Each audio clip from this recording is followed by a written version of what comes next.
Hey y'all, it's Dalanie. And it's Katie. This is Classically Black Podcast, where we talk all things classical music and being black in the profession. with trap beats playing in the background. Hey y'all. Happy Memorial Day. Oh yeah. Oh, literally, actually. Mm-hmm. Yep. Hope y'all doing something fun outside, listening to us. Exactly. Having y'all listening to us. Well, you're actually literally listening to us. Inside, doors locked. Nobody can leave. Full volume. That too. That's an option. Requirement. So. It's Classically Black Day now. Oh, yep. Well, see how that goes over. I'm about to say. Be repealed real quick. Jesus. All right. Well, getting into the news this week. Short and sweet. Well, the second story is sweet. The first story, a article was written about the conductor Jaap van Zweden, who was the music director of the New York Phillies, outgoing music director. He ended his time there last year in 2024. He was there from, I believe, the 2018-2019 season. This publication, Pointer, interviewed over 50 musicians, management, and staff from 7 of the orchestras that he conducted all over the world for the past 25 years. And a lot about his behavior as a conductor has come to light. I feel like we talked about this in the Dochi episode. People acting crazy, and we literally said conductors are the most likely to be acting crazy, talking to people crazy. Well, here we go. It says that he had harsh and sometimes intimidating manners that came up in all of these interviews, again with 50 different people, and a lot of people requested to be anonymous when coming forward. Some musicians recalled calling in sick when they found out that he would be conducting their orchestra, as well as taking tranquilizers such as beta blockers or other tranquilizers to play with him. Someone said, quote, "He shouts at you as if you were a 4-year-old. And when he is having a go, you're on your own. It's not just the orchestra. Everyone fears him, all the way up to the management." Who was this? Sorry. Jaap van Zweden. Which orchestra? Well, New York Phil was the one I knew. I don't know nothing about this man. Yeah. But he was with the New York Phil for what I would say was not that long. Yeah. So, and I wouldn't recognize him if I walked past him on the street. So if I did, I would trip him. Wait, the board fire? Like what? Like where was the board at in all this? I don't know, because this is also from different orchestras all over the world. Like he was with, I think currently he's at the Hong Kong Philharmonic and one other orchestra. But this is from musicians and management and staff across 7 different orchestras. Jesus. Yeah. When they talked to management and leadership of these orchestras, most of them said that they were informally aware of concerns about how he interacted with musicians, but official complaints or reports concerning his behavior rarely ever reached the top of these organizations. Now y'all trying to save yourselves. Talking about, we never heard. Yeah, I mean, this is they heard, but it was people are not filing official complaints, which is not hard to believe. Oh, so then like if you, they said they were informally aware. Like maybe they heard, or like maybe it came up, but people dropped it. I mean, the people at the top, y'all don't be the never people at the top. Even like the little gossips? It said official complaints and reports never got to the top. Yeah. Oh, okay. I thought like nothing in general. Yeah. Apparently there are 20 anonymized testimonies that concluded separately that inappropriate behavior across orchestras led by him had occurred. It says, quote, "People who experienced and endured it had their boundaries crossed, sometimes with severe consequences for the people involved. Inappropriate behavior, which this is, often pertains to power." They reached out to him for comment. He did respond, which honestly, I know, I was like, that surprised me. He said, which I was like, you did all that. You did everything they said. Because he said, quote, the reality is that as a conductor, I continually call people out on what could be better. Sometimes I will use an intense tone, and if that occurs in the presence of 120 other people, that won't always feel nice. I know I can be demanding. However, that can never be an excuse for a working environment that leads to people feeling constrained or using tranquilizers. I'm like, yeah, y'all... That's kind of a lot. He followed that up by saying that he is open to criticism. He said, these reports get to me because as a conductor, because a conductor should always feel or have a good feel of his orchestra. Only then can they be in perfect harmony. I am, of course, open to criticism. I'm like, no, you're not. If my way of working can be improved, I would like to know. Which I was like, that kind of just gave. Well, that first part gave, you definitely did. Yeah, like, he was like, "Oh, I did. Yeah, I be saying stuff, and I got a tone in summer '85. Yeah, like." And if it happens in front of a lot of people, it's not gonna feel nice. I was like, yeah, you that already had a tone to it. Why are you talking to professionals that way? When they said he talks to them like they're 4-year-olds, I was like, oh, I'll have to find me a new orchestra. But people be scared to come forward. Jobs are hard to get, so. I feel like the way I'm just so not wired for that. Like, obviously, I've been in situations where the conductor was rude, of course, and I didn't stand up and be like, "Go suck your mother out." Like, but it's just like I just stopped looking at you. I'm disengaging now. This did come up in the live stream because that was one of the questions. Oh yeah, that conductor wasn't. I forgot actually. I kind of blocked all that out. They were such a mess. And they wasted so much rehearsal time. The worst letdown for a conductor is that they're so hyped up. They're so, oh my God, it's going to be amazing. And then you work with them. It's like, how do you have a job? This person wasted so much rehearsal time, like to the point that we literally got to the concert was a dress rehearsal because we never played the symphony all the way through. I should check back and see if they were invited back. We played the symphony all the way through for the first time on the concert. That's awful. And people you know what? And actually, speaking of that, people complained to management about how they were talking to the orchestra. Cause you weren't really talking to me. I didn't really. Right. You talking to them. And also they were saying some little problematic stuff, and because they were talking to us like, I'm like, half the people in here have jobs. Like this is a little, you know what I'm saying? And they were treating us like a youth orchestra. Now, something happened on that first rehearsal. That was like, you know, to open to this symphony, and you the main girl. So that probably set the scene for like, oh, they don't know what they're doing. But yeah, people did complain. But yeah, I forgot about that. We was like, how does it go? Now I'm way more optimistic because it's like, if all these professionals fall apart, that's kind of crazy, y'all. First of all, we know how the symphony go, like, but to play the whole thing through on the wasted so much time. I'm like, how are they employed? How? So I want to see this man's work and see if it gives. And it never gave like I'm talented, so I could do whatever. But like some of these people, like you just wonder how they have a job. I think he's one of those that is good at it, and that's why people let him act the way he act. Because I mean, he's conducted a lot of huge orchestras, and it says that he was conductor of the year in the United States in 2019,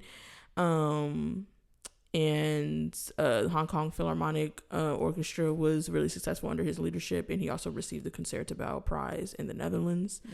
So I guess girl, he one of them that they just be letting him act the fool. I mean, I guess they don't be letting him act the fool that bad. We don't know why he left New York. Maybe we might have talked about it when it happened. It was in 2021 that he announced that he was leaving.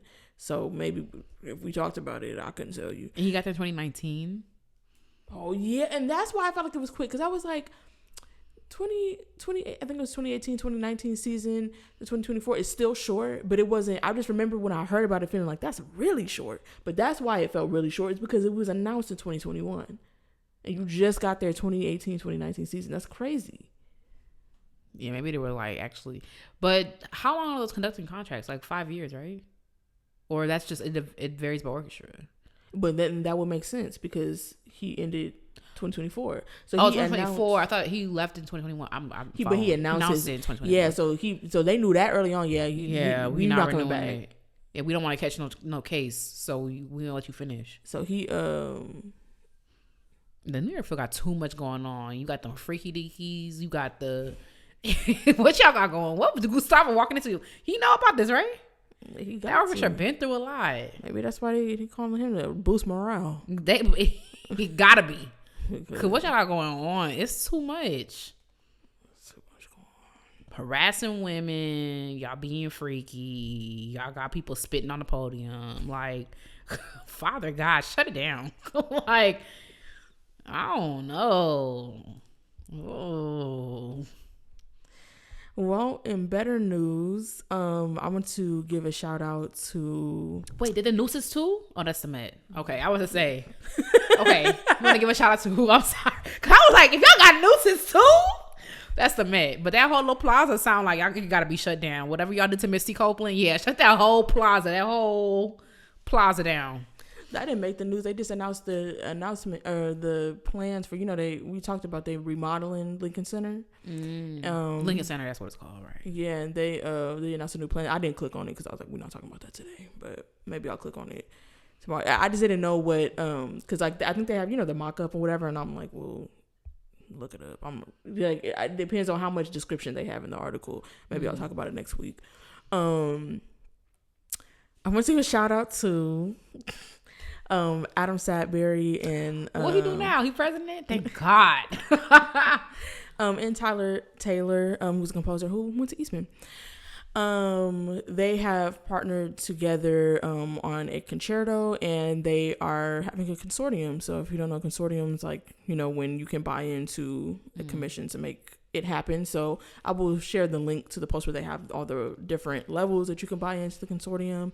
But this concerto was an award from it was from the Creator Grant Award at New Music USA, but that only provided a portion of the budget for the commission, so that's why that they're doing the consortium. So they're trying to raise funds for their collaboration, but also provide opportunity for them to share a flute and piano version of the concerto for everyone who joins the consortium. So I will link that in the description. Also, the inspiration for the concerto is to memorialize Adam's grandfather, who was a journalist and had a prominent role in the civil rights movement. And he's done some work over the past few years to connect his musical background with his grandfather's legacy. So this is another project in that same vein. So if you're interested, if you're able, I will link it in the description so that you can participate. Period. Well, for the intermission this week, we posted on Instagram like one of those like Prokofiev. Well, people are just using the sound. I think people just think it sounds whatever. And we said, tell us about an embarrassing moment you or someone else had on stage, and not like I messed up a bowling, but something for real and juicy. And the girls were spilling. So I thought we could react to some. Did you read through any of these? I saw a couple, but it was a couple days ago. Yeah, I didn't, because it was because sometimes y'all pick and choose when y'all want to mess with us, and it was a busy week, so I didn't get to read. So I read some of them. Okay, so I was gonna say Missy Copeland. That's crazy. Hilary Hahn said, in a concert, I got irreversibly lost in the concerto. First of all, that I've known for decades. Had to stop everyone. Oh shit, in the concert. Okay. Tried again. The same thing happened. Stopped again. Meanwhile, the audience is petrified. Make a joke. Hands are shaking. Deep breath. Go to the podium. Ask the conductor to point out the exact spot where I got lost so I can examine it with my conscious mind and not make the same mistake again. Audience is totally silent. Turn to them and announce, third time's the charm. Try again. Get through. Feel like I've never played the violin before for the rest of the performance. Curtains. And she said this was 2 years ago. The way after that first time, I would have to go home. Oh my gosh, I'm shaking just thinking about that happening. Like, but also, I mean, especially because like once it's out, I'm like, have I had a memory slip? That's a memory wall. Like, you cannot remember what comes after this.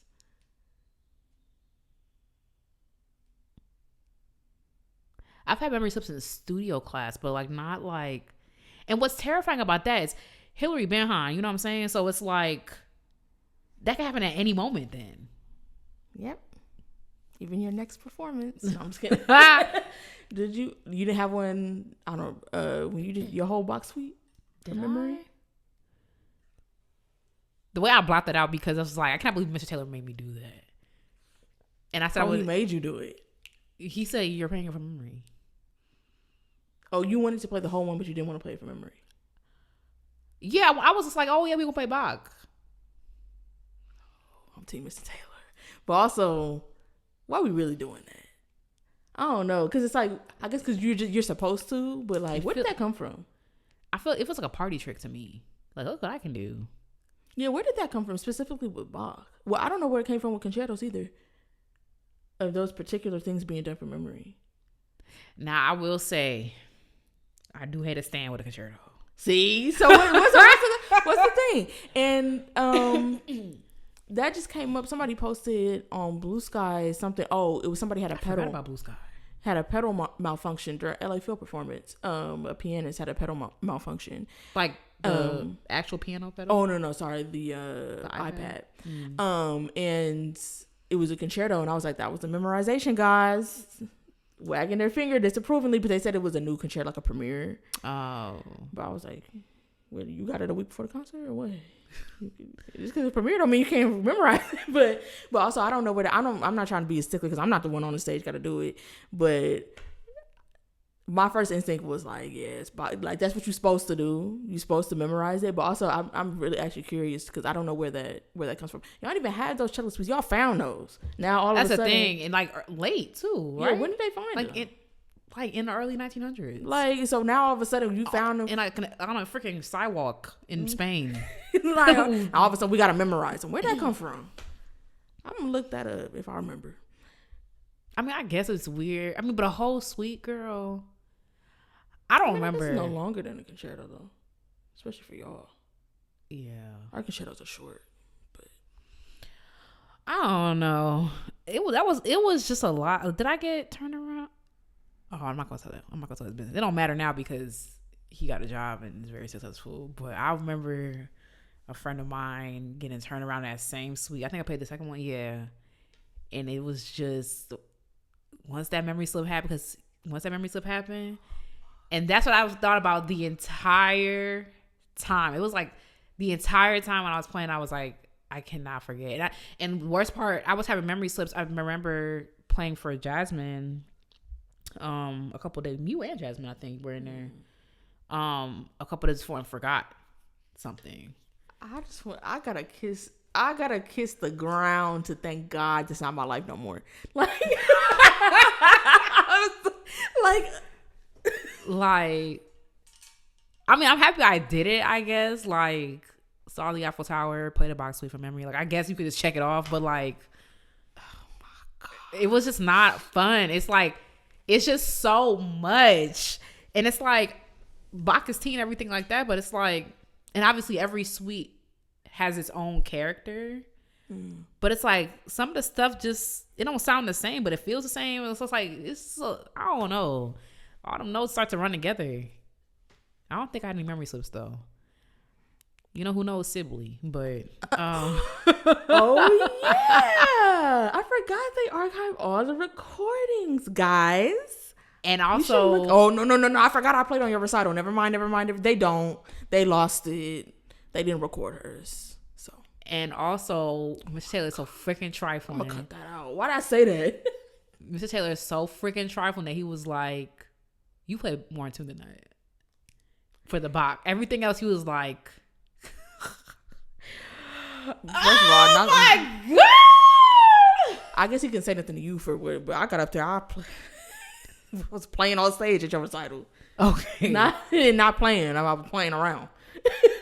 What else did I play? I feel like the best stuff on my recital was the end caps, like because I still use that Hellstork recording. Okay, our new intro, Big House in Black. Isn't that on the radio? A little bit of it. See, yeah. That was really strong, and my Brahms is really strong. Bach was just I've never used the Bach. Have you listened to them?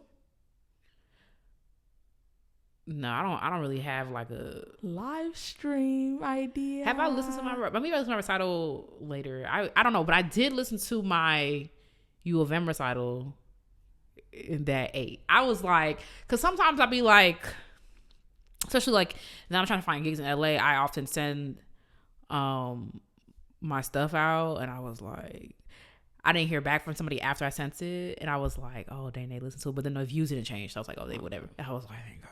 But I was like, no, this eats, especially my Vieuxtemps. I'm like, this eats. I was happy with that recital. My East one was fine. But also, I don't even sound the same from that Hellstork. I mean, I shouldn't.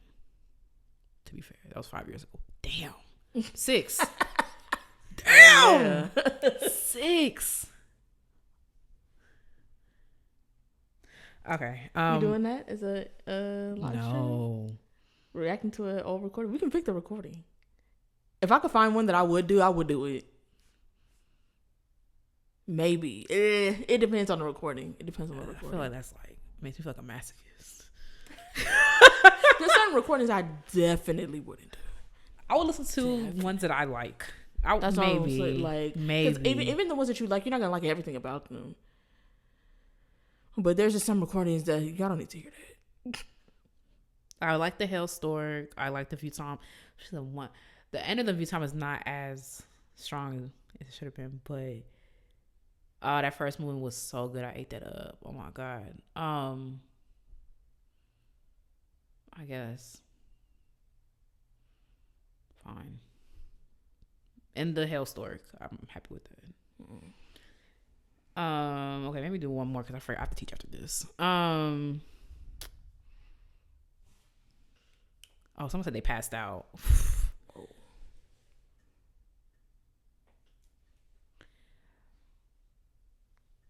People was really telling they. Yeah, people was telling their business. Let me remember. Let me put a note to link that, so if you didn't see the post, you can read the comments if you want to. Oh, this is really sad. Someone said I peed my pants on stage at my first concert in elementary school because I was too shy to ask where the bathroom was beforehand at the high school. That's why that what's the alternative gotta go off in your head. I mean, you in elementary school. Yeah. But it's like, and they made everyone stand to play.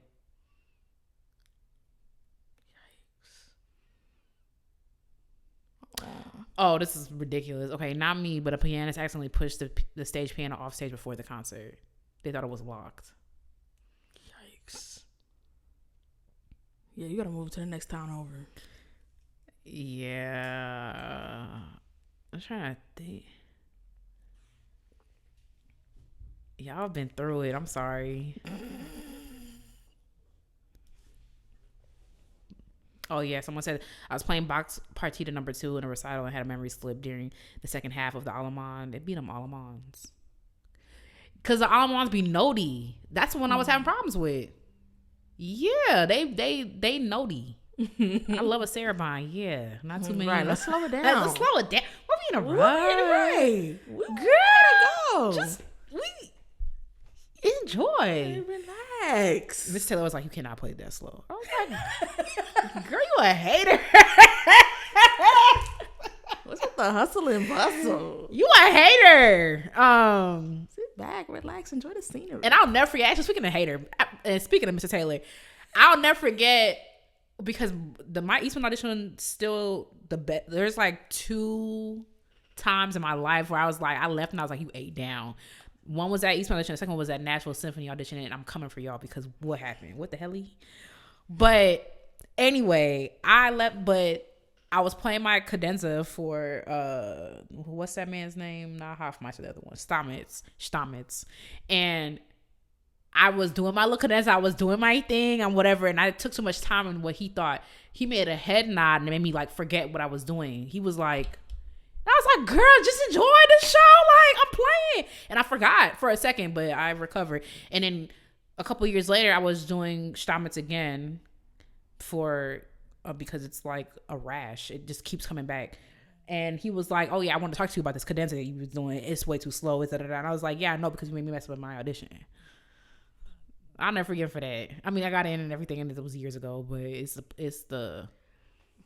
My teacher used to make us do stuff like to what do you call it?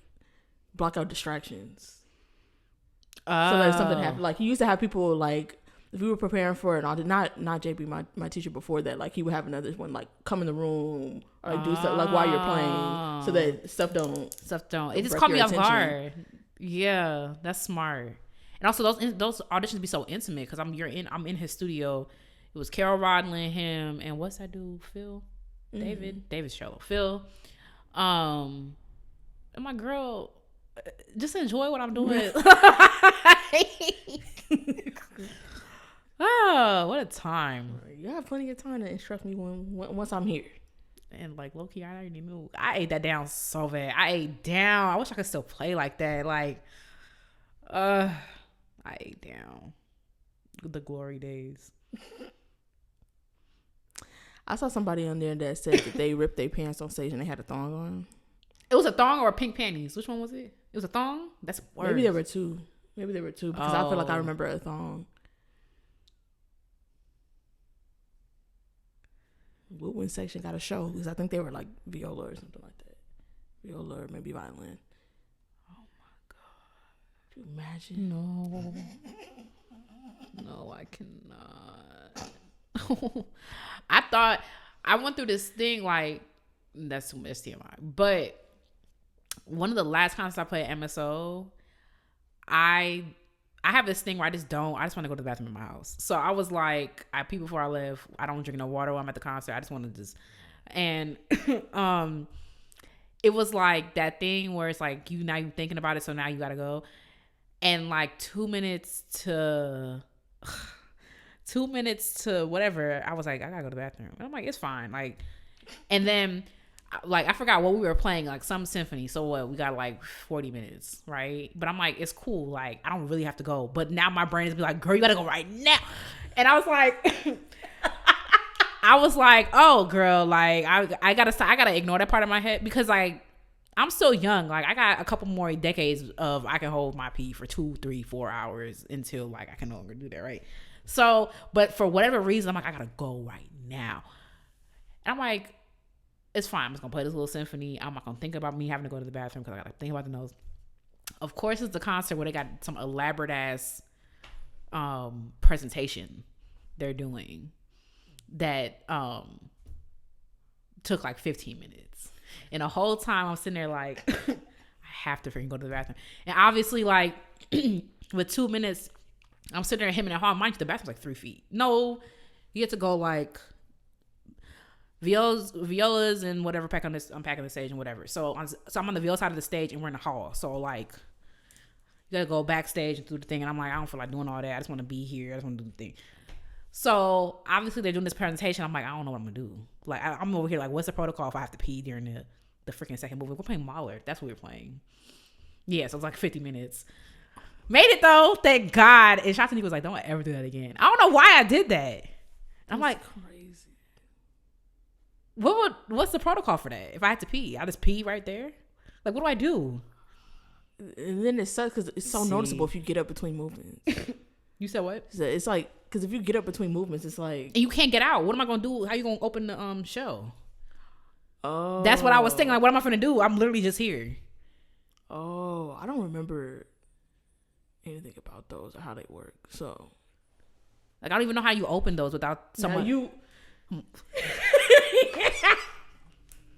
I forgot about that. Why the orchestra's behind and the audience? Now you climbing over the stage, off the stage that way. And also, mind you, like if it's a performance, they close the stairs. I'm just hopping off the stage with. Yep.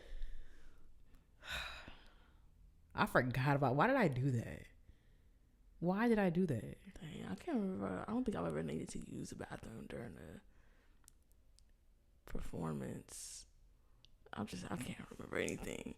I do remember one of those though was somebody, a bass player, said that a violist came barreling through the bass section at full speed, which I don't understand how this happened. but knocked their stool out from under them, and they fell. And I said, and that would have me beating their ass in the concert hall, dead ass. Because if me and my bass are on the floor, heavy on me. No, I can't. I mean, see, and I was thinking heavy on the bass because now my bass split open. Yeah. Why are you running through? Like, I don't even understand how you could be going through the section to like cause that to happen, to knock my stool out from under me. I'm just thinking about landing on your tailbone from that high up. Yeah, like you probably landing on your tailbone on your back and your bass on top of you. Like best case scenario, but now your tailbone broken or fractured or whatever the hell. Like no, like. Oh, I might grab you by the neck. Like I might resort to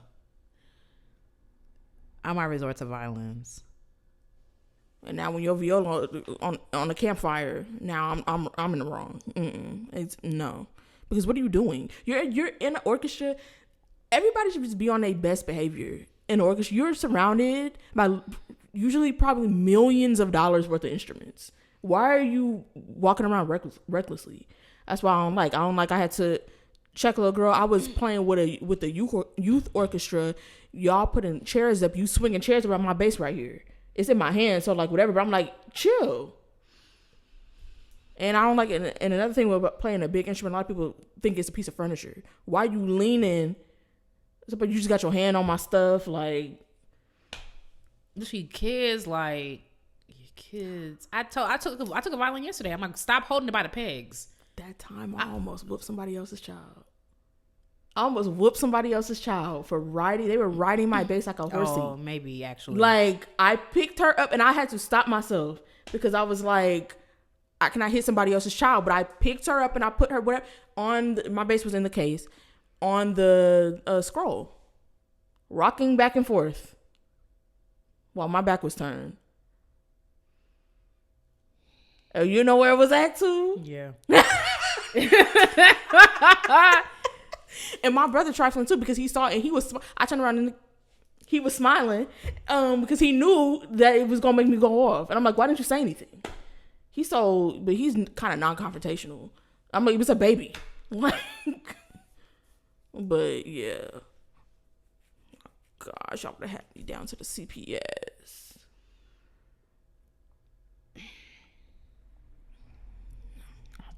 I understand they're children, but I just be like, why are you doing that? I just be like, turn this on. Like yesterday, what I said to them, I be having to make sure I just. Amari was like, why do you teach littles? I'm like, girl, that's what they gave me. Like, but I was like, the minute y'all come in here, y'all turn y'all brain off, cause it's like I want you to be aware that you on my nerves. Like, they just be doing stuff, holding the instrument by the pegs. I'm like, when did I say take your case out, grab it by the A peg? When did I say that? What if I swung you by your throat? Yeah, it's almost summer. I can tell when it's like I'm different. Like, I can tell what summer break's approaching because my patience gets thinner and thinner and thinner. And the Jamaican accent came out last week. It's time. Because they just why do I teach littles? But they're fun and cute when they doing what I asked them to do. Now they picking it up by the fine tuners. Would I rather that? I don't know. I want you to grab it by the neck like I told you to. I want you to do what I told you to do. Y'all too old for this. We 7, okay? Girl, that's 7 years to figure out. You know what that's 7 years to figure it out. Yeah, I need to have all the kids. I'm already locked in for next year, so hopefully they get a clue over the summer. Yeah, I looked at that girl. I'm like, what if I picked you up by your neck? She's like, I don't know. I'm like, you look, I value my freedom not to find out. I was about to say, no, I actually really like that girl. So I wouldn't do that to anyone's child, but like, I really like her. I like all of them. Yeah. Wow, I like all of them. Rare. I remember some kids you had. Some kids I've had have been. Yeah. I've never hated a child. Never. Really? I can think of one where I was like, you said something, I said, whoa. What city? Rochester. Rochester. And I remember I subbed for you. They just like, their name is spelled ridiculous. Not what it sounds like. overcomplicated for what it sounds like. I'm not placing it. Oh, perfect.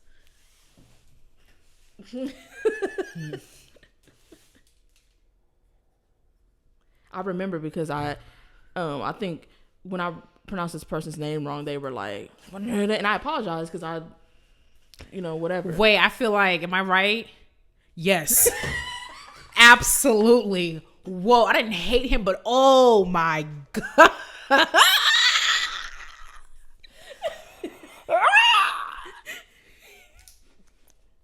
I won't repeat what you said on the mics, but I'll tell you later. You gonna have to tell me because I'm wondering, because I be saying stuff, so.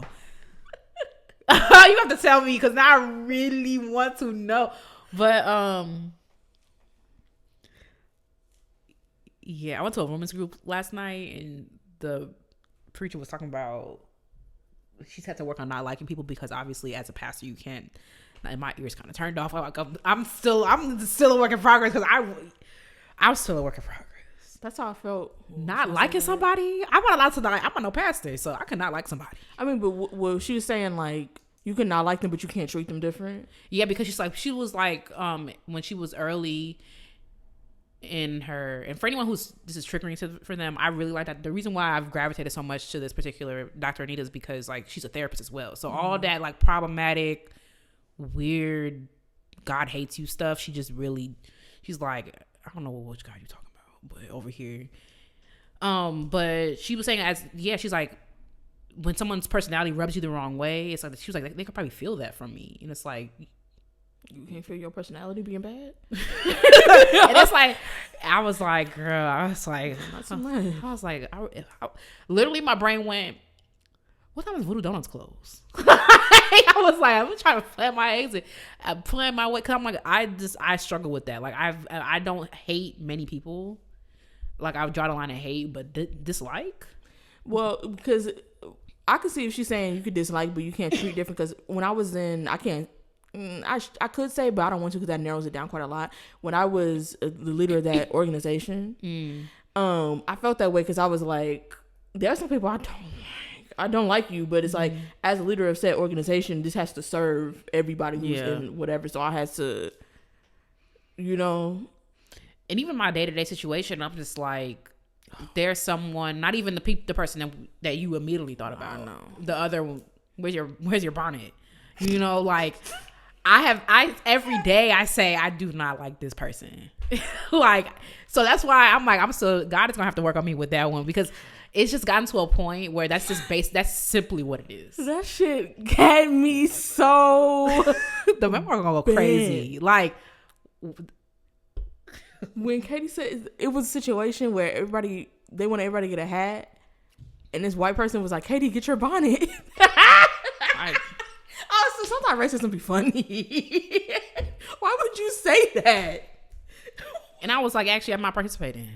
That's insane. That's an insane thing. So insane. And I really don't like white people that are so like, I know about black people. I know you wear a bonnet, don't you? And it's like, so now it's like I'm a work in progress, and I'm hoping I figure it out by the time I get called to glory because I don't like you, and I treat you like I don't like you.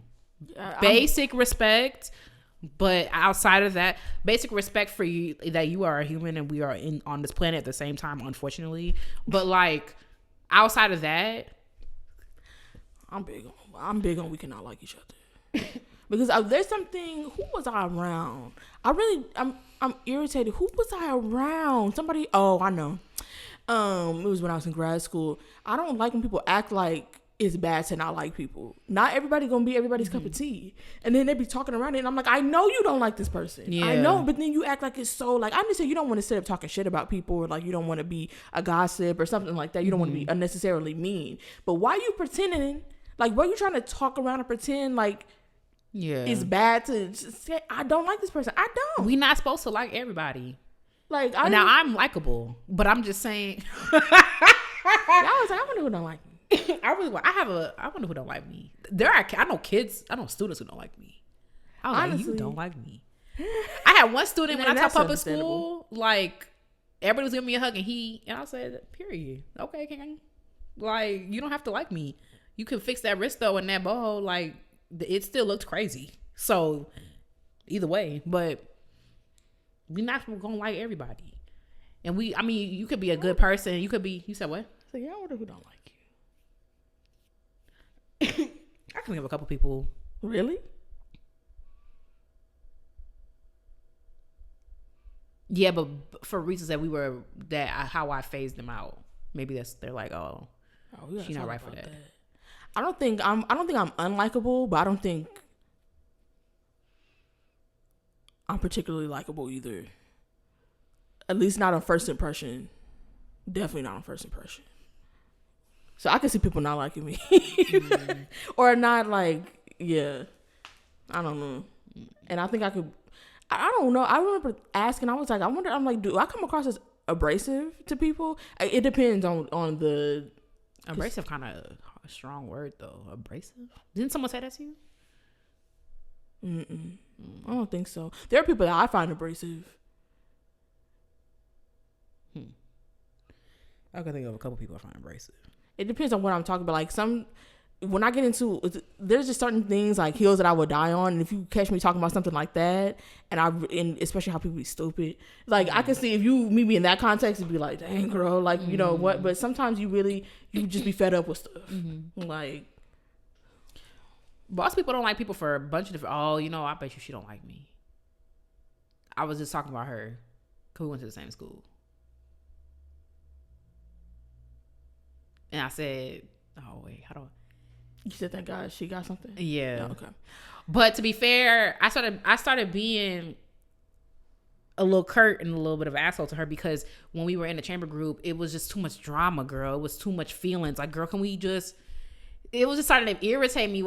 People who always got something going on, I know it's not nice. Nikki was like, Katie. But it's like, why is it always something? Why is it always something? Like one time we scheduled a rehearsal, she's like, I didn't eat. I'm like, well, girl, that's on you. We literally said we had 2 services and we had a 2-hour break in between. And we said we was going to practice for our thing. Oh, I was thinking about going to Sprouts to get something to eat. Why were you thinking about that? We literally said we was going to rehearse right now. You didn't eat this morning. That's your damn fault. So I'm irritated now because now y'all want to, especially like, I ain't trying to do whatever, but even back then I had a lot going on. Like niggas got podcasts, YouTube channel, like whatever. I'm not trying to meet willy-nilly to rehearse. Like we literally have a 2-hour opportunity right here to do something. And now you want to go to Sprouts across the street. Oh, I didn't eat. I'm like, unless you have diabetes, I don't care if you didn't eat. Because obviously if you got to eat or you're going to pass out because your body will make you like, fine, I guess. But also if you got diabetes, why don't you prepare for that? So I was a little, we just, whatever, because I was kind of irritated. It was always some type of drama with her. Like it was always some girl. So those people are exhausting to me. Yeah. Like, I don't know. To be fair, she did have something going on there. And then I calmed her. I remember one time she said something. I said something back. She's like, I just don't want no problem. I said, dang, am I doing too much? Sorry, queen. But I could think she probably don't really care. I don't even be around that many people. It's me. But also people don't like you for different reasons. Like I remember one time this girl, it was so dumb. I was a member of this teaching thing that I'm not gonna say because I low key I didn't fulfill the requirement that they had for the scholarship, and I don't want them to find out. They found out one time. It's one of them things you got to pay back if you don't do what they tell you to do. But I went to Eastman instead, and they were like, and I was like, y'all meant that. And sometimes I don't be thinking all the way. So like, it was the first day we was finna be on this college campus for 4 weeks, and this girl was like, oh, that time she one of them people like, it's my birthday. I'm like, oh, today's your birthday. I didn't realize her to say happy birthday after that. I just said like, oh, today's your birthday. She didn't like me the whole time after that, like the whole 4 weeks. And then randomly she was like, yeah, you just said it was your birthday. You didn't tell me happy birthday. And I was like, happy birthday? Like, you're weird. And I just like, and I also don't like, yeah. So people just be doing, I mean, to be fair, we were 22 at the time. So I hope you're not still doing it. But I forgot about that. People don't want to for little random stuff. People listen to the read and all. People listen to this don't like me. I would say comment if you don't like us. Because like people listen to the read and be like, oh, I don't like Crystal, or I don't like if you know what I mean. Like people don't like people for random stuff. Yeah, it be random reasons. I'll be like, what are we doing? What you? It's like, girl, the minute I get off of here, I'm gonna go in my room. Like I don't be thinking about you. Some people I do be thinking about. Like that person that we was just talking about. I think about every time I open my computer for the day. I be like, I do not like this person, and not even the person you would think. Yeah, because that person I know. And to be fair, and I don't even have to interact with that person a lot. And once it was hours later and I was in the shower thinking about it, I was like, yeah, I cannot interact with this person because I don't like taking stuff home with me. Yeah. And to be fair, I rarely think about that person. Didn't even really get on my nerves for when we was at that place. I reached a threshold where now the fact that you exist in the same realm as me is irritating.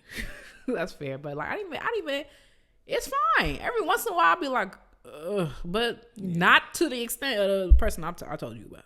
And I can't. It's certain stuff I can't overlook. Like I do agree that they were not as whatever, but it's just certain stuff I can't overlook. Like you going behind people's back, that whole situation. Oh yeah. I mean, I never said I like them. I just said.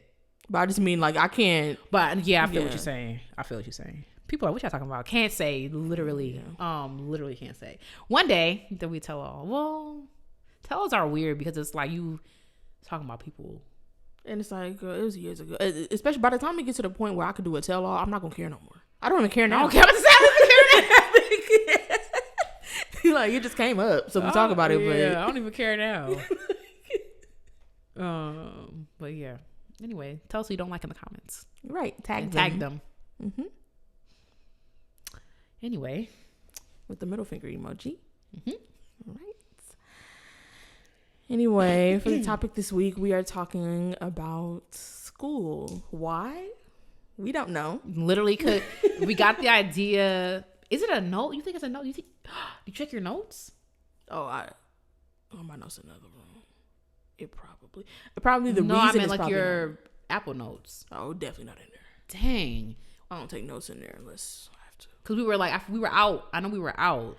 And you know what? It's probably in there, but I probably just wrote down the topic, but not the reason behind the topic. Whatever. Anyway, we came up with this and don't remember the source or how. What we're talking about is school necessary. Yep. Is it? Yep. No, I'm just kidding. Because it was something about somebody not going to school for something that perhaps maybe you usually do. And I don't know, but somehow we got on that topic and wanted to discuss whether or not that's viable in classical music. So do you think having a career in classical music is viable without going to school?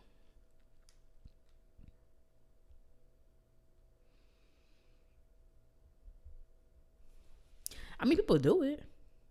No. Like not even bachelor's degree? Like, I'm maybe not a career. No, I don't think so. I was gonna say there's people who have like, I've met a couple people that like they have a robust studio and they just like the violin or whatever. But it's like it's always been in some not obscure. I'm not saying not obscure, but like when I lived, like I can't remember when I lived in Champaign, Illinois, or when I lived not in Memphis. So maybe I met somebody in Illinois when I was in Southern Illinois, like rural Illinois. It's like you can kind of get away with that low key, if you just like the violin and you're just teaching it, like, and there's no access to it for miles and miles and miles, like, yeah, or you're gigging. Oh, I mean, but classical music. I was gonna say, like, I guess church musicians. Oh yeah, it depends on the type of music. Maybe some jazz. Yeah, maybe, but even a lot of jazz players go to school. Yeah, that's the thing. So no, I don't know. I don't think it is. How about you? I don't think it is either. I think because it's funny that you say that. Like it's a lot of like small towns because it's somebody. And I meant to say this before because I'm not gonna say their name, but a friend of mine that teaches and gigs and doesn't have a degree. Oh, yeah. Play the same instrument. Yeah, he teaches At a school too, which I meant to ask, how? Like after school? I don't know if it's after school or not. Maybe if it's after school. But even that is surprising. Really? Privately? I believe so. Even that's is surprising to me, because I mean, part of it is network. Because I know one of the programs they were teaching in was in a program that we both did when we were kids, so maybe there was that. But still, like, a lot of these places, like, yeah, it's kind of a given. You now went to school, didn't finish.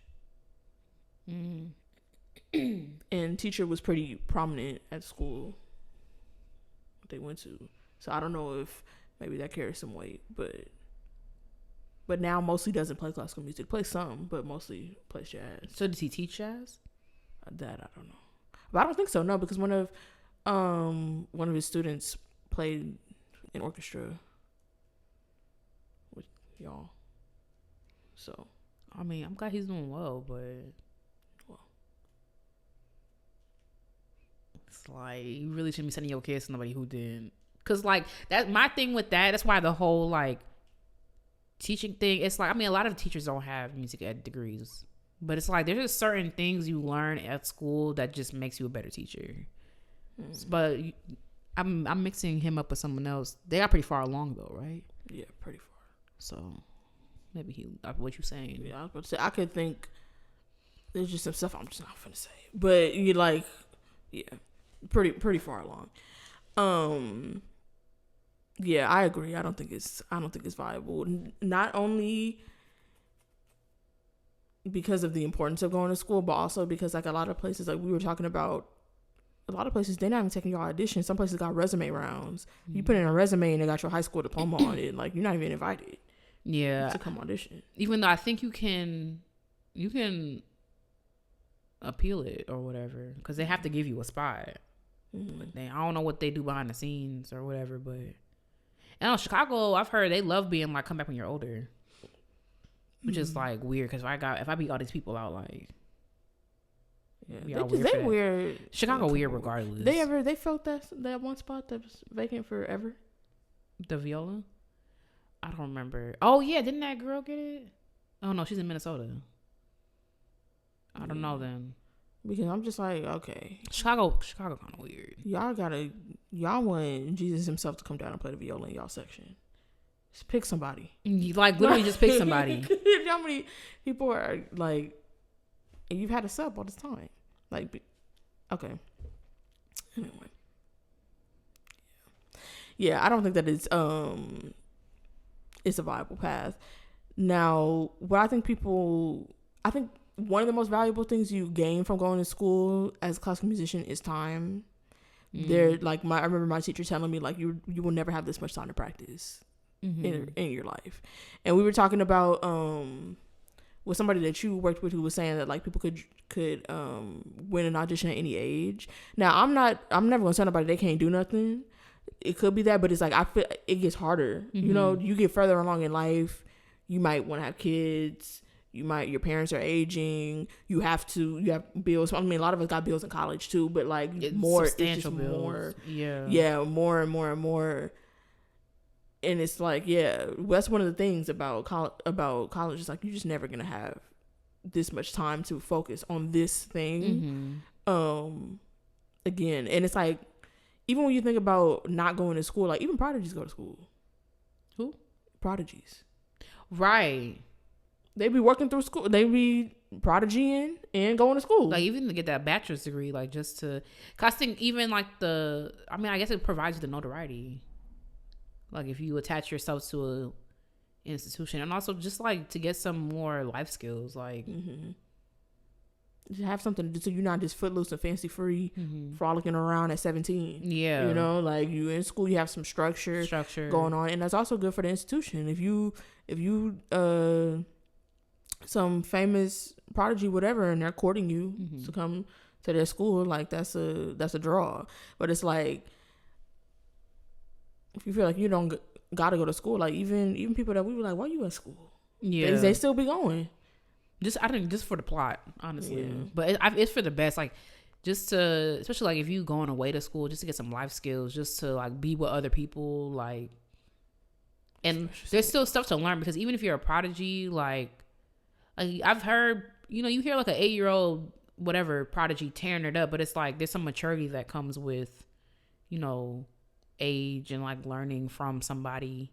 I mean, you might be peers with your teacher, but you know, it'll be worth it to get some interaction. Sometimes they be weird. I'm like about to say, y'all that be in the practice room 8-9 hours a day. Some of y'all need to, you know, touch grass. Yeah. And I guess if you want to learn other things around music, if you want to take music theory and oral skills and all that type of stuff, you might want to go to school for that. But I do think that's one of the biggest things. It's like you're just very immersed in it. If you can get immersed in it right out of high school, I mean, I guess, but also your network is a big thing people go to school for too. That's why, like, my teacher was saying how difficult it was to move to another city that he did not go when he went to grad school, and then move to another city. He was like, it's very difficult. Even though he had been in that city before, he was like, I knew so many people in the city I went to grad school in. It's like, you really got to think about that. Even though it's interesting because I went to grad school in Rochester, and I never got gigs in Rochester. I played 2 gigs in Rochester. But also, I wonder if the ratio of gigging musicians to the size of the city and the opportunities is just, I feel like in Rochester it was just off. Because in Memphis, I got like, it took me a year to break in before I started getting stuff. Versus like Rochester, I played that one thing with the Morehouse Choir and like one other thing. And I was in Rochester for 4 years. Were you looking to gig? Yeah, but I mean, I tried. It was easier. I feel like most cities, I'm just around. I think I've tried harder here, or maybe about the same in Memphis actually as I have here. But Memphis was easier because like I was in the symphony, so people were like, "Oh, can you play this thing?" Whatever. So maybe if I was in the symphony in Rochester, like it would have been easier. But and also, I just feel like, I mean, maybe because I'm from LA and I just think about there's so much. It's a huge city. There's so much opportunity also because like entertainment industry and stuff like that. I just feel like Rochester don't even seem like a city. Like what's there to do? I mean, I gigged a bit in Rochester. I had a couple gigs here and there. Oh, for real? But like, yeah, a little bit. But and I don't like gigging. I hate gigging, actually. Hate it. So even the ones that I did, like, I probably turned down stuff in Rochester because I'm like, I don't want to. But like there was stuff to do for sure, but like especially like classical gigs, I'm just like, what we? No, I mean there's a fair amount of stuff to do in Memphis, but it's bigger than Rochester. I think Rochester's like 200,000, Memphis is like 600,000, and it's like Rochester is like you have this big like concentration of really great musicians in one place. It's like there's no. I feel like the ratio is just a bit off. Like Rochester is not really like as much of a gigging city, I would say, as elsewhere. And then that's also just like, that's just Eastman. You also have Nazareth has a music school. University of Rochester has their own music school. It's like the ratio off. But my teacher went to NEC for grad school, so it's like, you know. No, there had to be a lot of opportunities in Boston. Yeah. But so he was like leaving Boston and coming back to LA. He was like, it just took a while to get into the gigging scene. Yeah. To be able to make a living off of that too. I don't want to make no living off it. I just want to play. Yeah. I've gotten some stuff. It just takes time. Everything gotta take time. That's the thing. Like I understand whatever, but why can't one thing just be fast? That's the thing. Like, let me just see one thing. I promise I ain't gonna change if you just give me one thing fast. Like supersonic fast. Everything gotta be well. Like, I know comparison is a thief of joy, but like some stuff be happening fast. Why can't one little? But I think I also wonder if it's comparative. I think about like I always think about Monet, who made $4 million in 2023. But I think she was interested in content and all that stuff for years, and TikTok came around. That was the thing. Now, what I will say, Clark is a little different because she came up on my page today because people think she's only does well because she's palatable to white people. She was like, "Girl, I'm not palatable to white people. Literally, I talk about racism every day on this thing. Y'all just don't hear it. Y'all just ignore that because you see me doing well." But that she did something new and fresh. She did like a date in the life, and that made her. And she was also remarkable. She was at Columbia taking 19 credit hours. She was running a tech startup at the time, like, so it was a perfect storm for her. So that happened right away.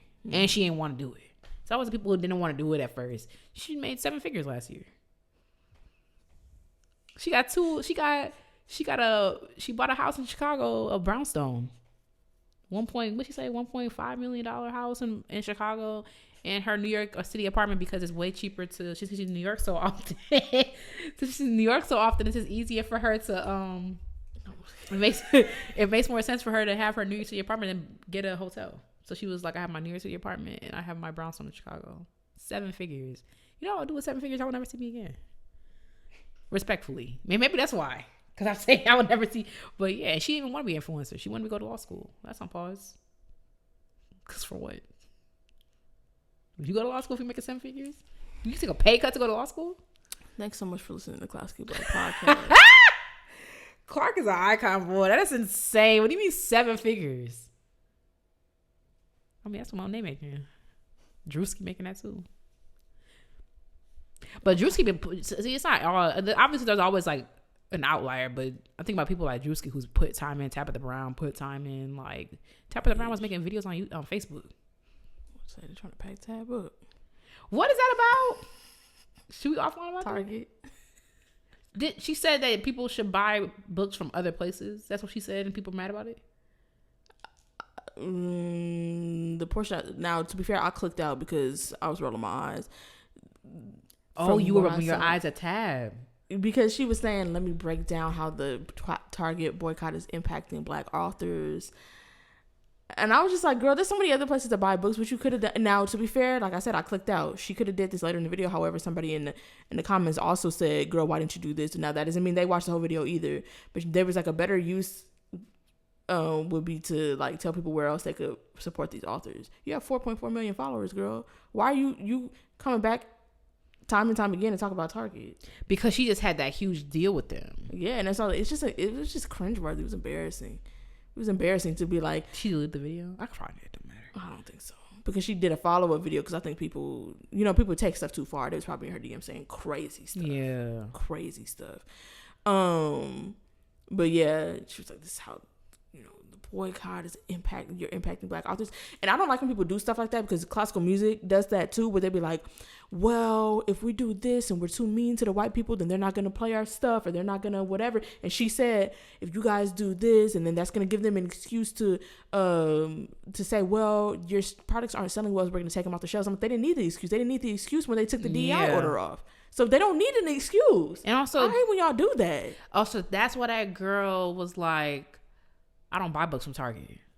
Because I'm like, okay, this is making more sense. Because I thought I saw half the conversation. Because I was really I was just trying to glean from the comments what happened. But that makes sense. Who buys books from Target? I think I bought one book from Target before the boycott. Now, apparently they said that, well, according to her, Target is a big book retailer. One person in the comments did say that nothing can beat people seeing your book in a high traffic place. I guess the thing about Target is like, not people don't go to Target. I want to buy a book, I'm gonna go to Target. But Target is a store that people go to for a lot of different things, and they see your book there, and then they might do it. However, it's like, this is why people organize, and I don't know what the future of organizing will be. But sorry, I forgot I had to do something. I just wrote. We forgot. Never answered them people. What? That lady who had an attitude with us last week. Oh yeah. I realized that this morning. Oh, yeah, I did too. Well, I thought about it, I think yesterday or the day before, and then I was like, oh, well, I'll just say that here, and then I forgot. And I was saying something on Monday. I'm like, is tomorrow good for you? And I didn't. And then, so here we are. I forgot to do something. I was writing something that had to do with the Montgomery bus boycotts and how, literally the most successful boycotts in the United States. And it's because they were creating alternative avenues. They had black taxi drivers doing half price. They had people carpooling. They had black car dealers slashing prices on people so that they could drive whatever. So you are talking about like, well, this is gonna hurt black authors. Okay, so what are the alternatives? Why are you not making it known where else people could find books? Why are y'all not getting together to do stuff like that? Perfect time. You live in, and she lives in, I mean, I love Tab, but you live in LA. You could have tagged reparations. You could have tagged, there's a new bookstore opening in Lamar Park Village. Like, I don't think I've ever bought a book at Target. I'm not saying I'm the end all be all for stuff. I'm just saying there's so many other places. I'll tell you, the only places I buy books at this point, I mean, every now, I won't say I'll never buy a book on Amazon again. I can't say, but I often don't. I usually buy from bookshop.org because you can pick your local bookstore and have it support your local bookstore. A portion of your thing will go to your local bookstore. It ships fast, whatever. A little free library, or I'll go to the bookstore in person. That's where I buy books. There's so many different places to buy books. You can also go to the library and get a book. Like, all of this stuff, especially when all these book bans and stuff that they doing, and this is what you use your time to do. I saw Tabitha's book in the airport last week. That's high traffic, right? Super high traffic, the highest, especially because I was almost tempted either this trip or a couple of weeks ago, because I was going back and forth because I thought I lost my AirPods, and I was like, okay, well, I have an hour flight, like I need something to do. I almost bought a book because I was like, that's how I knew her stuff was in there. Because I was like, I need something to do. I bought a book in the airport. You said what? I said I brought one in the airport on my way back. Yeah, because I was like, I either buy headphones that I already have that are in my, because I keep string headphones that were in my check bag. So I literally bought, now I have 2 string headphones in 2025. So that's incredible. That's because that's what I ended up doing. The book would have been cheaper, or a book. So it's like, and I was like, oh, there she is. Mm-hmm. She's like, it's impacting their ability to be on the bestseller list and all that type of stuff, because of the Target boycott. Nope, because Kennedy Ryan's book just came out and it's on a New York Times bestseller. I was like, so, and Miss Tina, they was finna be on the bestseller list if it wasn't for the Target boycott. I don't know about that. Maybe I'm gonna look up the breakdown of book sales. I'm not saying I don't believe you that Target is a big bookseller. It's a big seller of a lot of things, but like, it never gave like, we would have been on the bestseller list if it wasn't for y'all boycotting Target, especially this subset of black people. And it's not even all black people. It's not even most black people, I don't think. Yeah. I don't even know I didn't even know we was really boycotting Target like that. I know that there was a conversation, but I didn't know people was actually doing it. I don't really shop at Target. I can't say the last time I went to Target was when we went like a year ago. And then the last time before that, I couldn't tell you. Oh, for real? Last time I was in Target. I don't know. I don't shop at Target. Nah, it's been Target heavy, but I'm trying to be solidarity. Yeah, so like I had no idea people was really doing it. And at first I was like, dang, like, cause I be getting some, and I was like, I figured it out. Until that one mutual friend posted, and she was like, "Oh, I'm going somewhere I'm not supposed to be." And I'm like, "Where?" Oh, she in Target. I'm like, "What's going on?" I was like, "Oh, we're not shopping at Target." Whatever. So I'm like, it's a whole lot of people who are not on the internet or whatever, who are not participating in the boycott. So to say that this subset of people who's on the internet, who shopped at Target before and doesn't before, they was buying up all the books that was putting people on the bestseller list, that ain't make no sense, girl. That's 2 + 2 = fish. I feel like because she had that huge rollout, like, Tab had a huge rollout. I wonder how that's affecting her products. But how does that work? I mean, she's probably locked into a Target deal as well. I think it's like a 10-year deal. Something it's like 10 years? Maybe I made that up, but I remember. The way Target going, they're not going to be 10 years. Because you saw that they stuff dropped Q1 or Q2. But I'm confused by that because some financial person in the comments, which they could have been lying, said that you won't be able to see the results of the boycott until later on. But I don't know. But I did see that CEO get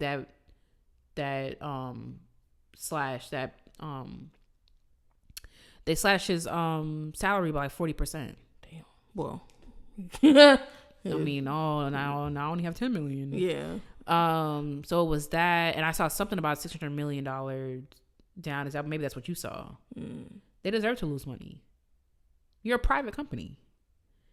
You gotta listen to what he say. For now, but you listen to what he say. Y'all were like, oh, perfect. Let's wrap it up. Oh well. And that black dollar would be strong. I really wish we could just unify a little bit more. It's just so hard. Yeah. For so many reasons. top of the list. Some of y'all be stupid, but that's not a mixed company conversation. It's like I just wish we really could unify, because that the fact that so like y'all lost so much money because of the black dollar is like insane. And obviously there's people who like solidarity with black people. It's mostly it's really overwhelming. A lot of y'all do not be in solidarity with black people. Most of y'all don't be. It's just like it's disheartening that if we could really shake some stuff up. But well, who knows how we got on that? Dang, how did we get on that? Girl, I can't even trace it. I couldn't even trace it. Oh my god, this whole episode hasn't been about the topic.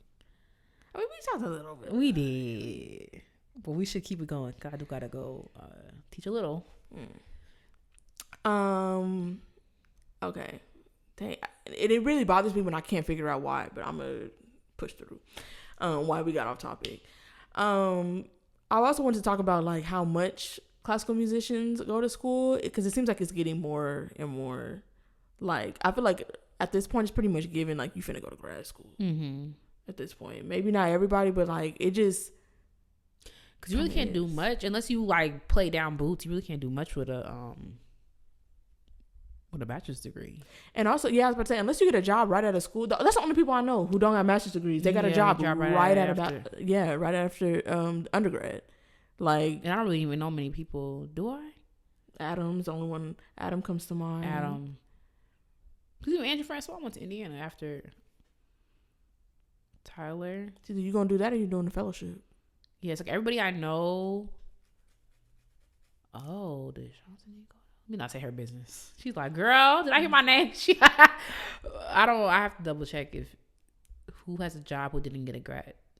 Who do I know who has a job who didn't go to grad school? But unless you play down boots, it's like kind of like you're going to Jen went to grad school. Oh, for real?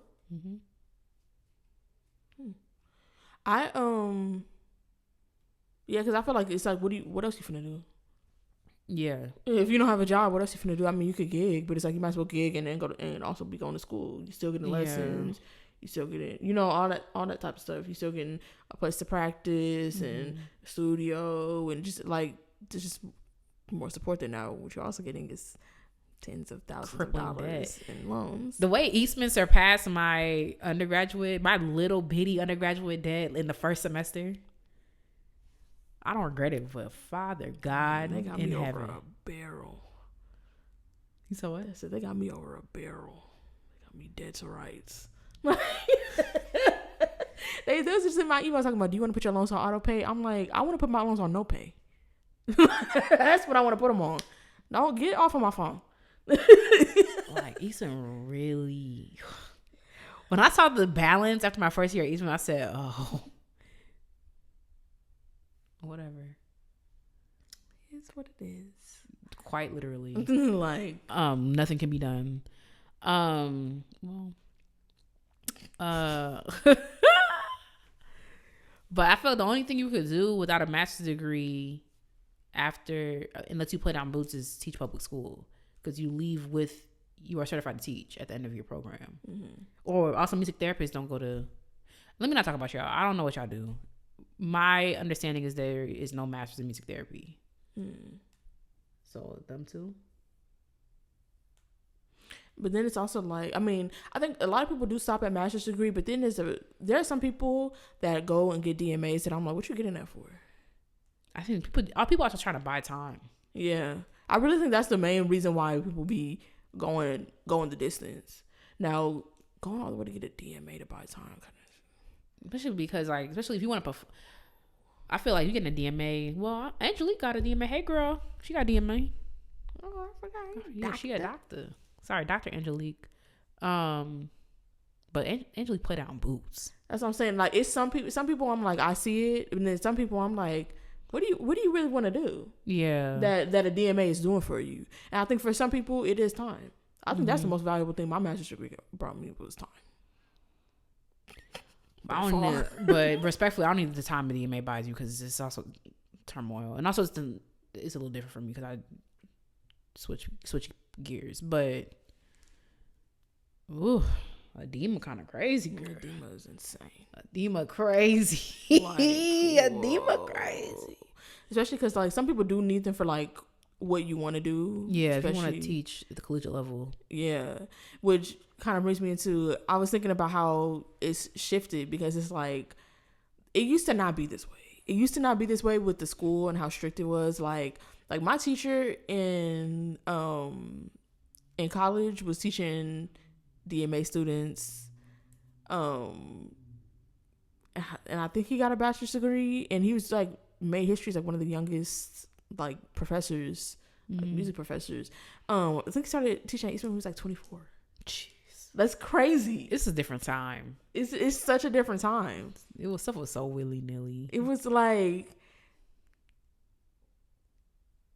yeah, times have changed a lot, because it's like you teach on, even then he was young to be doing that. Yeah, 24 kind of crazy.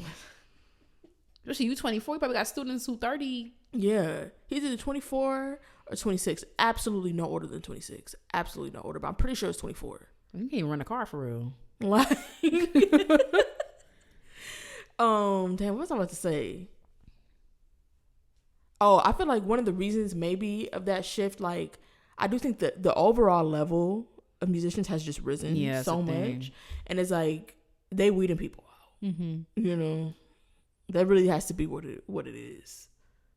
Yeah, that's the thing. It's like, where does finna go? Because it's like everything just gets better, and that's every profession. Because I remember I saw like every once in a while ballet content gets on my feed, and I saw there's this whole drama right now, not drama, just like scuttlebutt on TikTok about this girl who is 20, 21 maybe, and she got promoted to principal dancer at whatever company she's in Sweden or something. And it was like this huge thing, because it's like, that's insane for a 20-year-old. There's no higher rank in a ballet company than to be a principal dancer. And it was this whole thing, but it's like, ballet just got better and better and better and better. Like, this is what it is now. The girl is just getting promoted at 20. Like, and I think you see the same thing happening in classical music. Like, the technique, everything just gets better and better. It's like, where does this level off at? Like, well, they want to say 10 years from now, they're going to start making you play your stuff on the right shoulder. It's required.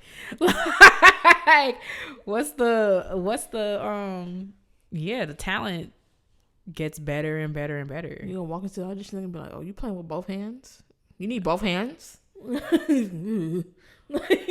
spooky. Right, it's a one-handed orchestra. Like, you walk in there, you playing Bartok? Right. This is preschool. Like, y'all be easy though, because that's the thing. A talent gets better, and I feel like no tea, but it's just like that wasn't really the situation. What y'all had going on? Some of it really gave like, your instrument right side up. Welcome to the orchestra. Yeah. So I don't know. Naming names?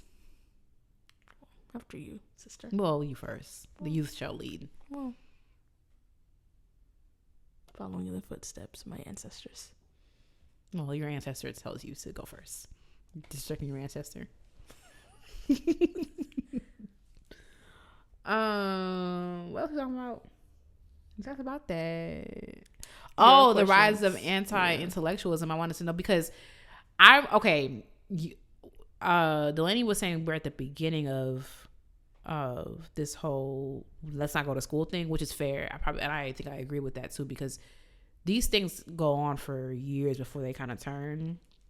But the reason why I wanted to know is this whole push to not go to school thing a part of the anti-intellectual movement, infliction, whatever, is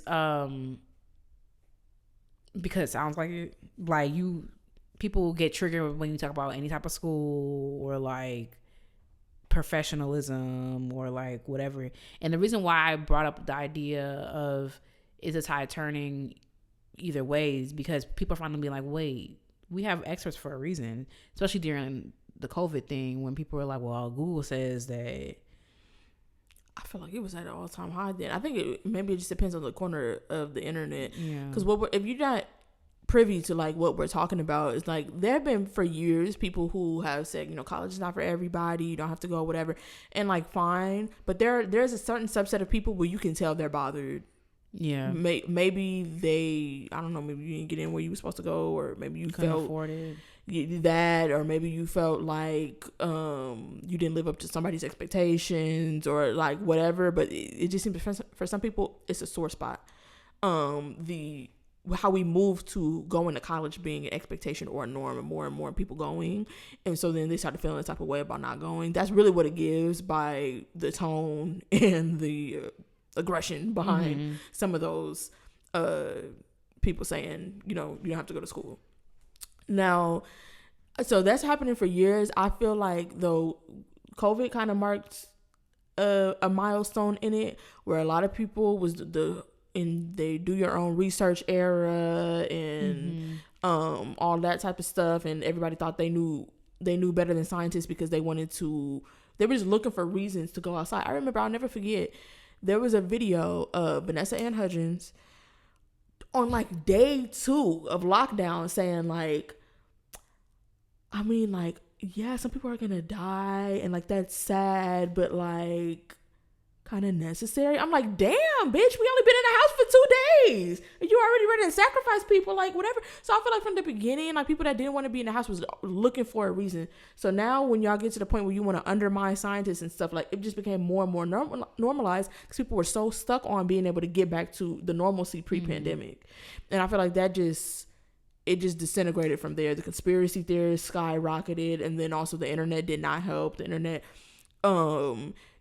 I mean, they make money off of you staring at your phone all day, so they are feeding you stuff that's going to make you, you know, stare at your phone all day, putting people in these echo chambers. Like, it just really exacerbated the problem. And it also made people feel like, oh, 50,000 people will watch a video of me talking about nothing. I can say whatever I want. And now everybody is taking that as law. Y'all seeing people just yapping on the internet. And as somebody that talks on the internet a lot, I always like, if there was somebody trying to argue with me in my comments about something I said about Little Richard's life, I said, don't take my word for it. Read his book. Don't take my word for nothing I say. You don't have to believe me. Yeah. Even though I know that I do my research and I read and all that type of stuff, I am not offended if you don't believe me. Look it up for yourself. Yeah. For real. And really look it up, though. Don't just Google it and take the AI over. I was just talking to somebody. I'm like, yeah, so with the AI, we're going to have to find what it actually say at the bottom. Because... like, what does it actually say? And if you can't tell me the difference between a primary and a secondary source, then the conversation's over. And that's why I'm not trying to be... but it kind of like, I forgot that we all mixed together. So I just try not to... I just... and so many people are looking for attention. They haven't talked to nobody today.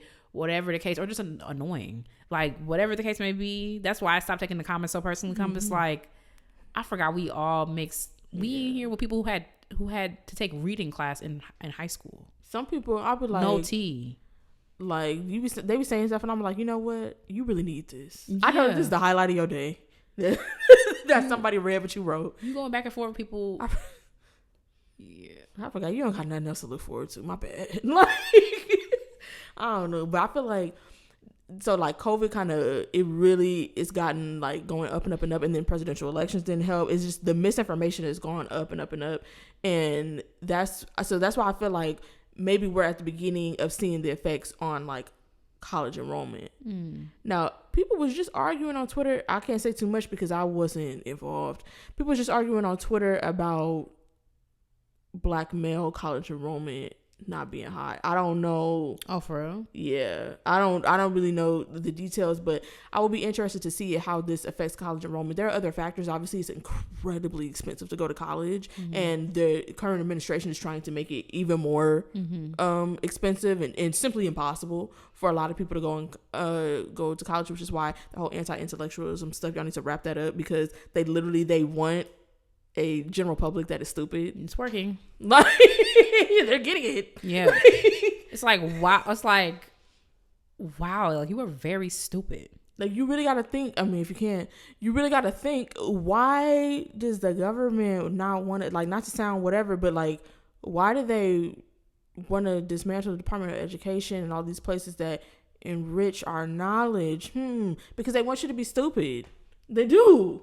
And a lot of y'all are I saw some comments like, Trump is doing such a good job. I'm like, okay. He did a good job on you. The number on some of y'all. First of all, I underestimated Trump. I didn't know he had that brain smoothing procedure under lock. Like, I wonder what it feels like to get him to be like, I have no care in the world. Like, brain just smooth. It's scary. It's scary times, and I don't even know how we gonna get to the end of it. And we say this every week, so whatever. But we only 5 months in, but 4 actually. Right. Because I think that in the last couple of years, we've seen some of the big schools have record like applications. So I feel like now maybe we're at the tipping point. We'll see how it affects. But I feel like and also maybe it won't, because also some people are going through college and they're just going through the emotions. I still haven't read that article that went viral like last week or 2 weeks ago about how a lot of people are simply just using AI to get through college. Yep. And y'all would hate me as a teacher because y'all really need to start failing people way before college. A lot of the people that doing that in college needed to be failed in middle school. That's the thing. Like, I was just saw there was an educator just talking about this about how a lot of people get to college, they just get passed along, and they get to them 200-300 level classes, and someone has to tell them, hey, so you can't read well enough to continue.